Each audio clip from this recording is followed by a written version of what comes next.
Hello, ladies and gentlemen, welcome to this video about me. I'm Original Canis. This is Road to a Hybrid episode 10, and I'd just like to welcome you all to this video. I hope you do enjoy it, and if you do, please do hit the like button. That would help me out absolute ton. So anyway, I just wanted to, before I talk about the gameplay and all that, there's almost kind of a little story that a few of you who follow me on Twitter have been wondering about, and a couple of other YouTubers who speak to me on Skype have wondered about. Basically, as some of you may know, I've mentioned it in the past one or two videos. I did have my driving test this morning. It was at 20 to 9, and well, basically, long story short, I failed it, right? But it wasn't my fault. So basically, we get there, and I do a test, and afterwards my driving instructor told me that I drove like, apart from one mistake that I knew about, I drove absolutely fine, and it was a very good test, and that I should have passed it easily. However, as I did say, I failed it. Now that's because the invigilator of the test gave me marks like faults, if things that you did wrong, that I didn't actually do.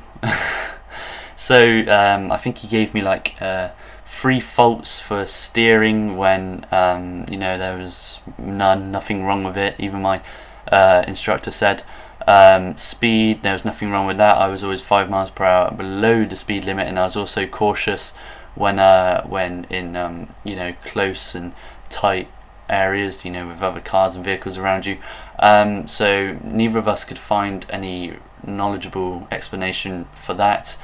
I think he gave me one for like road safety. So like at one point he told me to pull in, where he left me quite literally, like honestly 10 foot. He said park behind this car, and it was literally 10 foot away from me, and he said pull in here, and so I had to quickly pull in, like a second to react, and then he gave me a mark for not checking my mirrors and signalling to pull in when because there's a car behind us. But I can't really do too much when he gives me that short amount of notice, and he was just so inconsistent with his marking. With his warning, like when they say, oh yeah, I want you to turn left at the next junction or go right down the next road or whatever, and as I said, sometimes he'd give me like 10 foot or whatever to kind of react, and other times he'd give me a couple of 100 yards. He'd be like, all right, yeah, turn on the next left, and it wouldn't be for another quite a while down the road. So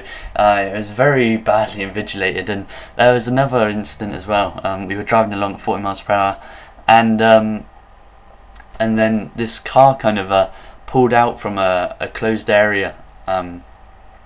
It was coming out of a drive, and it was a hidden drive, so you couldn't really see it. It pulled out right onto the road, just like its nose kind of edged halfway into the road, and I like dodged out of the way because obviously I don't want to crash into the car, because that would just be stupid. And obviously you're reacting to it, so it came out and I reacted to it quickly, dove out of the way, and then he gave me a fault at the end for not slowing down and checking my mirrors when I had like 2-3 seconds to react to it. So it was kind of even my instructor called him a wanker. So he was so stuck up. His name was Gordon, oh yes, and he spoke like this. And it was very annoying because my instructor said that it's ridiculous how I didn't pass, and he's writing a formal complaint letter to the DVLA sector for my area or whatever it is, the Southwest, and unfortunately the result will not, under any circumstances be able to be flipped. So I'm still going to have to retake it, even though we are complaining. There's nothing really I can do about it, to be fair, which is very annoying indeed. And it's just, it's another month that I have to wait to drive, and another 62 quid or 63 quid, whatever it is. And also, when people ask you like, oh, how'd you get on, you got to say like, yeah, I failed, and they're like, oh, no way. Or if you have friends like mine, they're like, "Way wanker" or whatever. But it's so frustrating because I knew that I drove well, so I was expecting him to say that I passed it. It just put me in such a shit mood, and I'm still in a bit of a crap mood, to be honest. But there's nothing you can do about it. As I said, And but yeah, on to the video, guys. Sorry for all of you that didn't give a shit.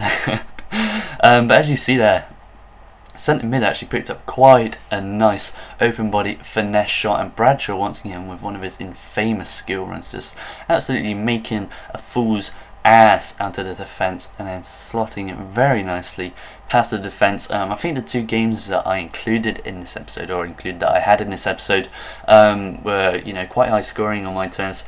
And as you saw in the first game, the first opponent either disconnected or rage quit, which is the most probable outcome.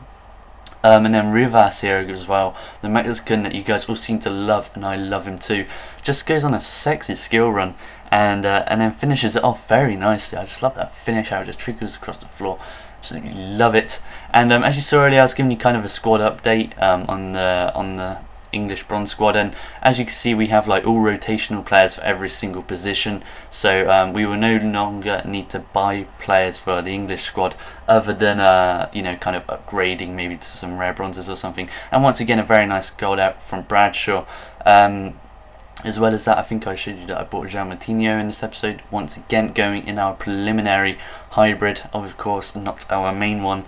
And really that's about it. I think in the next episode I'm going to reveal what hybrid we are actually going to be working to, and as you saw there, it is now 7-0. So after the guy takes kind of a shot out of anger and desperation more than anything else, we do finish the game, and that's been it. So please like, comment and subscribe